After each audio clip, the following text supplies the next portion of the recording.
Welcome to my channel RJ money market. हर बार की तरह आपकी नॉलेज को बढ़ाएंगे। ELSS versus gold mutual fund. निवेश की शुरुआत कर रहे हो या फिर पहले से जो निवेश है उसे बढ़ाना चाहते हैं तो आपके लिए म्यूचुअल फंड सही है। लेकिन फ़ायदे का सौदा वही है जहां निवेश बढ़ने के साथ आपकी वेल्थ भी बढ़े। बम्पर रिटर्न के लिए कुछ ही ऑप्शन ऐसे हैं जहां निवेश किया जा सकता है। आप इक्विटी लिक्विड सेविंग स्कीम यानी ELSS या फिर गोल्ड म्यूचुअल फंड में निवेश कर सकते हैं। ये दोनों ही ऑप्शन लॉन्ग टर्म निवेश के लिए सही माने जाते हैं। जानते हैं ELSS निवेश का क्या है फ़ायदा। इसमें 3 साल का लॉक इन पीरियड रहता है। ELSS में 3 साल का लॉक इन पीरियड रहता है, मतलब जो पैसा आपने निवेश किया है वो 3 साल के लिए से पहले आप निकाल नहीं सकते।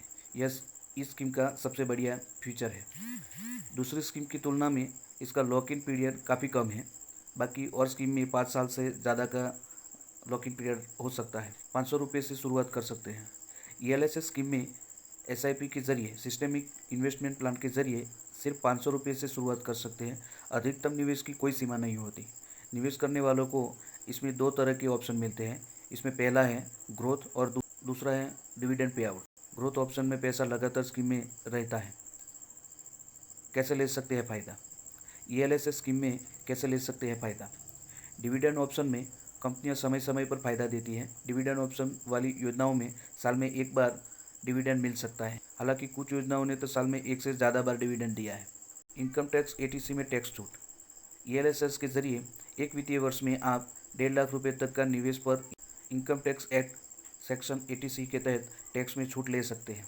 इसके अलावा ELSS में निवेश पर होने वाला लाभ और रिडम्पशन से मिलने वाली राशि पूरी तरह टैक्स फ्री होती है।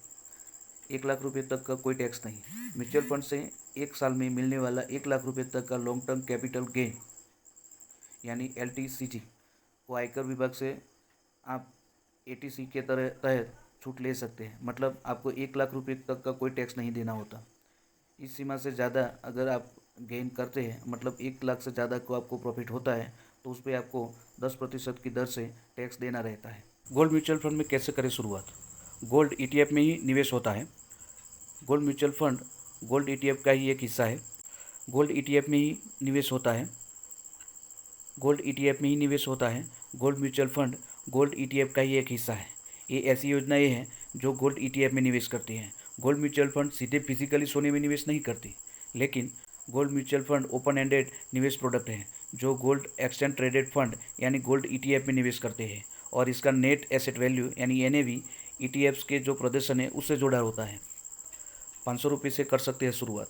मंथली SIP के जरिए 500 रुपये के साथ गोल्ड म्यूचुअल फंड में निवेश शुरू कर सकते हैं। इसको निवेश करने के लिए डीमैट अकाउंट की ज़रूरत नहीं होती। आप किसी भी म्यूचुअल फंड हाउस से ETF में निवेश कर सकते हैं। इसमें निवेश करने के लिए डीमैट अकाउंट की ज़रूरत नहीं होती। आप किसी भी म्यूचुअल फंड हाउस के जरिए इसमें निवेश कर सकते हैं। लॉन्ग टर्म गेन पर 20% टैक्स। गोल्ड म्यूचुअल फंड पर कैसे लगता है टैक्स। गोल्ड म्यूचुअल फंड में 3 साल से ज़्यादा के निवेश को लॉन्ग टर्म माना जाता है। इसके मुनाफे को long term capital gains LTCG कहा जाता है। सोने पर LTCG पर इंडेक्सेशन बेनिफिट के साथ 20% की दर से टैक्स लगता है। वहीं शॉर्ट टर्म कैपिटल गेंस पर निवेशक को लागू स्लैब दर से टैक्स चुकाना होता है। 1 साल का exit load. Gold mutual fund में एग्जिट लोड हो सकता है जो आमतौर पर 1 साल तक हो सकता है। Mutual fund house exit load तब लगाते हैं जब आप एक निश्चित अवधि से पहले ही अपने निवेश का मुनाफा वसूलना चाहते हैं। एग्जिट लोड निवेशकों को बाहर जाने से रोकने के लिए फंड हाउस कंपनियां एग्जिट लोड लगाती हैं। अलग अलग म्यूचुअल फंड का एग्जिट लोड अलग अलग होता है और वो भी अलग अलग समय पर वो लगाते हैं। एग्जिट लोड आपकी NAV का छोटा सा हिस्सा होता है जो आपके बाहर जाने पर काटा जाता है। तो इसी तरह आप ELSS की या फिर गोल्ड म्यूचुअल फंड में निवेश कर सकते हैं। दोनों तरीके से आप निवेश करके अपने वेल्थ को बढ़ा सकते हैं। तो आई होप कि ये वीडियो आपको पसंद आया होगा। मिलते हैं नेक्स्ट वीडियो में। अगर हमारी चैनल आरजे मनी मार्केट को अभी तक आपने सब्सक्राइब नहीं किया है तो प्लीज़ सब्सक्राइब करें और इस वीडियो को एक लाइक ज़रूर दें। थैंक यू, धन्यवाद।